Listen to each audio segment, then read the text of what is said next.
امام کے پیچھے فاتحہ پڑھنے کا ہے۔ اب اس کے بعد صحابہ کرام کے فتوے لے لیں۔ جامع جو ہے وہ صحیح مسلم شریف کے اندر سیدنا ابو ہریرہ رضی اللہ عنہ کا فتویٰ ہے، انہوں نے حدیث بیان کی کہ نبی علیہ السلام نے فرمایا قسمت الصلاۃ جو ہے لوگ من صلی صلاۃ لم یقرأ فیہا بأم القرآن فیا خداج فیا خداج فیا خداج غیر و تمام، جو آدمی نماز پڑھ کوئی بھی نماز پڑھتا اس میں فاتحہ نہیں پڑھتا اس کی نماز ناقص ہے، ناقص ہے۔ ٹھیک ہے، یہ خداج کہتے ہیں وہ بچہ جو جانور جب مادہ جانور ولادت سے جو ہے وقت پورا ہونے سے پہلے ہی جب وہ پھینک دے، مردہ بچہ پیدا جس کے اوپر کھال بھی پوری نہ آئی ہو، اس کو خداج کہتے ہیں۔ جس طرح وہ کسی کام کا نہیں، نہ وہ زندہ نہ وہ کھانے کے قابل، وہ ضائع، اس طرح یہ نماز ضائع اور بیکار ہے۔ ٹھیک ہے جی۔ تو ایک آدمی جو شاگرد تھا سیدنا ابو ہریرہ رضی اللہ عنہ کا، وہ کہنے لگا یا ابو ہریرہ رضی اللہ انا نکون وراء الامام، ہم امام کے پیچھے ہوتے ہیں تو پھر بھی پڑھیں۔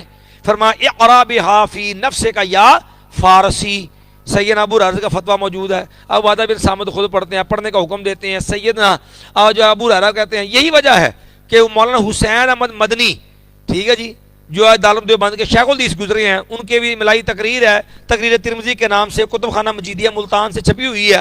انہوں نے بھی لکھا ہے کہ دو صحابہ کرام سیدنا ابو ہریرہ اور سیدنا عبادہ رضی اللہ عنہ کی وجہ سے اکثر صحابہ و تابعین امام کے پیچھے قرات فاتحہ پڑھنے کے قائل تھے۔ اکثر صحابہ و تابعین امام کے پیچھے قرات فاتحہ پڑھنے کے، اکثر صحابہ کا عمل بھی یہ ہے، تابعین کا بھی، اور اعتراف کون کر رہے ہیں؟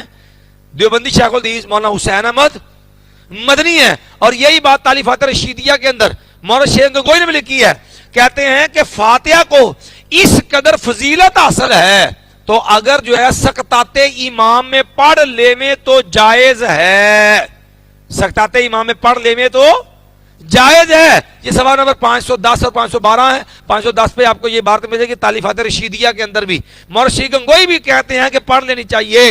اور اسی طرح قاضی وہ جو ہے یہ کراچی کے مفتی رشید احمد صاحب، ان کا فتاوی آثر الفتاوی، آثر الفتاوی میں لکھا ہے کہ فاتحہ جو ہے سقطات میں کو پڑھے، حتیٰ کہ ہم تو اس بات کے بھی قائل، ہمارے قابر میں اتنی توسع ہے کہ اگر کوئی جہری نمازوں میں بھی پڑھنا فاتحہ پڑھنی جو ہے وہ جائز ہے۔ یہ آثر الفتاوی ہے مفتی رشید احمد کا کراچی والے کا، وہ بھی اس بات کے قائل ہے کہ یہ فاتحہ جو ہے وہ پڑھی جا سکتی ہے۔ لیکن ہمارے ہاں جو حنفی اس بات کے قائل ہی نہیں ہے، نہیں یہ تقی عثمان نہیں، مفتی رشید احمد ہے، یہ جامع رشید والے، یہ جہاں کا دوسرا ہے وہ مولوی چٹکلا نہیں ہے نا مفتی طارق۔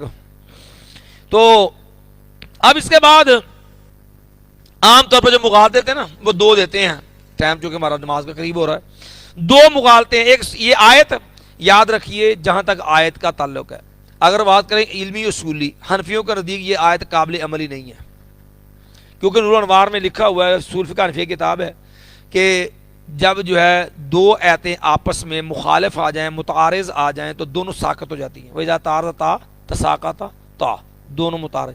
تو ان کے نزدیک جو ہے وَإِذَا قُرِئَ الْقُرْآنُ اور اسی طرح فَقْرَؤْا مَا تَيَسَّرَ مِنَ الْقُرْآنِ، یہ سورہ مزمل کی آیت، یہ دو آیتیں آپس میں متعارض ہیں، لہذا دونوں ساقط ہیں۔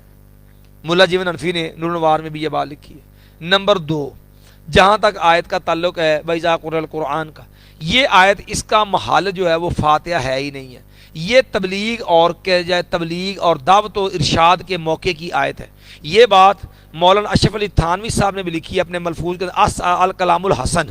یہ ان کے شاگرد جو تھے نا، ان کے خلیفہ ہیں مفتی حسن صاحب، جنہوں نے جامعہ اشرفیہ بنایا ہے، جو بانی ہے جامعہ اشرفیہ کے مفتی حسن صاحب، انہوں نے جو اشرف علی تھانوی صاحب کے ملفوظات جو ہیں وہ لکھے ہیں، ان کے ملفوظات جو لکھے ہیں اس کے اندر انہوں نے یہ بات لکھی، صفحہ نمبر 212 ہے، دوسرا حصہ ہے، اور کتاب کا نام ہے الکلام الحسن۔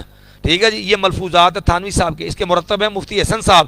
انہوں نے بھی لکھا ہے کہ یہ آیت میرے نزدیک، یہ آیت وَإِذَا قُرِئَ الْقُرْآنُ، میرے نزدیک یہ آیت تبلیغ پر محمول ہے۔ جب بطور تبلیغ قرآن بڑا خاموش سننا چاہیے، کہتے یہاں پر قرات فی الصلاۃ مراد نہیں، یہاں نماز میں پڑھنا مراد ہی نہیں ہے۔ یہی بات مولانا تھانوی صاحب کے شاگرد ہیں مولانا عبد الماجد دریابادی، مولانا عبد الماجد دریابادی، ان کی تفسیر بھی مارکیٹ میں دستیاب ہے تفسیر ماجدی کے نام سے۔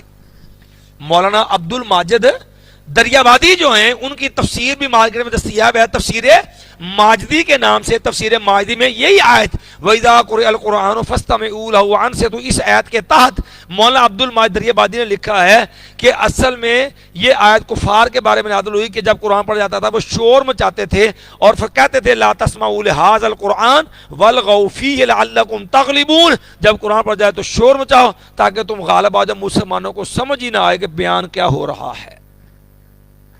تو کہتے ہیں اصل تو آیت کا مدعا اتنا ہی تھا، ہمارے حنفیوں نے اس میں توسع پیدا کر کے، انہوں نے کھینچ کے توسع پیدا کر کے فاتحہ کو بھی اس کے میں شامل، فاتحہ خلف الامام کو بھی اس میں شامل کر دیا، یعنی گویا کہ قرآن کا یہ منشا نہیں ہے فاتحہ سے رکے، نہ ہی قرآن کی روح سے فاتحہ ممنوع ہے، یہ حنفیوں کا تحکم ہے جو کھینچ کے یہاں لے آئے۔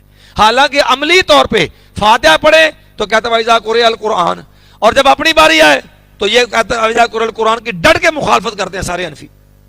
آپ کبھی چیک کریں، صبح نماز ہو رہی ہوتی ہے، حنفیوں کا مسئلہ ہے جب ایک رکعت بھی آپ کو امام کے ساتھ بعد جماعت ملنے کی توقع ہو تو آپ سنتے پڑھ کے شامل ہوں گے۔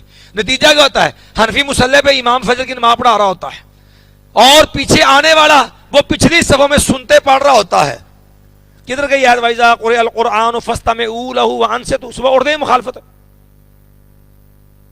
ابتدائی قرآن دی مخالفت نا اِنَّا لِلَّهِ وَإِنَّا إِلَيْهِ، آغاز ہی قرآن کی مخالفت سے، پیچھے جب سنتے پڑھے کو امام قرات کر رہا ہوتا ہے، حفظ کی کلاس ہو رہی ہے، کس کھاتے میں ڈالنی ہے؟ پھر یہاں تک کہ آپ عیدین کے مسائل نکالیے، بشتی زیور نکال لیجئے، مولوی جو یوسف بن نوری کی جو وہ احکام و مسائل نکال لیجئے، آپ کے مسائل کا حال یوسف بن نوری کی نکال لیجئے۔ انہوں نے بھی لکھا ہے کہ آدمی عید کی نماز کے لیے آیا، جو ہے وہ تکبیرات جو ہے وہ زائد تکبیرات اس کی گزر گئی تھی، یہ پہلے تین تکبیریں کہتے ہیں، تو اب وہ امام قرات شروع کر بیٹھا ہے، امام نے قرات شروع کر دی، اب پیچھے آنے والے نماز میں ملنا ہے، تو وہ کیسے ملے؟ تو کہتے ہیں وہ تکبیریں زائد تکبیرات جو عیدین میں ہوتی ہیں وہ کہے گا کہ نہیں؟ مولوی یوسف بن نور نے بھی فتویٰ دیا ہے وہ کہے گا، تھانوی صاحب نے بھی بشتی زیور میں لکھا ہے کہ دوران قرات مقدی آنے والا تکبیرات کہے گا، اور یہی بات ان کی فقہ کی معتبر متون میں بھی موجود ہے۔ اب بتلائیے جب آپ امام قرات کر رہا ہے، آپ عیدین کی زائد تکبیریں بھی پیچھے کہہ رہے ہیں، کہاں جائے گی آیت وَإِذَا قُرِئَ الْقُرْآنُ فَاسْتَمِعُوا لَهُ وَأَنصِتُوا لَعَلَّكُمْ تُرْحَمُونَ؟ پھر وہاں آیت کہاں جائے گی؟ اللہ کے بندو یہ فاتحہ روکنے کے لیے رکھی ہوئی ہے۔ پھر آجا کہتے ہیں من کان لہ امام فقرات الامام لہ قراءۃ، او بھائی پہلے نمبر یہ روایت ضعیف ہے۔ امام بن حجر رحمۃ اللہ علیہ نے التلخیص الحبیر اس کے اندر لکھا ہے کہ جو ہے اس کی جتنی بھی اسانید کلھا معلولۃ، ساری کی ساری اس کی اسانید کیا ہیں؟ معلول ہیں۔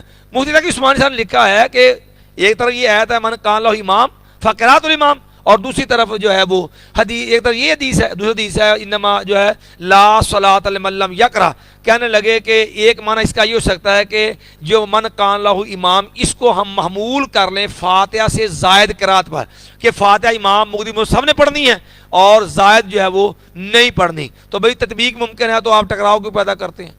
باقی رہ گیا یہ روایت ہے وہ بھی ثابت نہیں ہے۔ کہتے ہیں دیکھو جی جو عام عقلی مثال دیتے ہیں، آپ جو ہے کسی سے بات کرنے کے لیے ایک وفد کی صورت میں جائیں، ٹھیک ہے، تو وفد کی صورت میں جاتے ہیں تو کلام کرنے کے لیے سارے ہی بولتے ہیں کہ ایک بندے کو مقرر کرتے ہو کہ آپ ہماری طرف سے بات کریں؟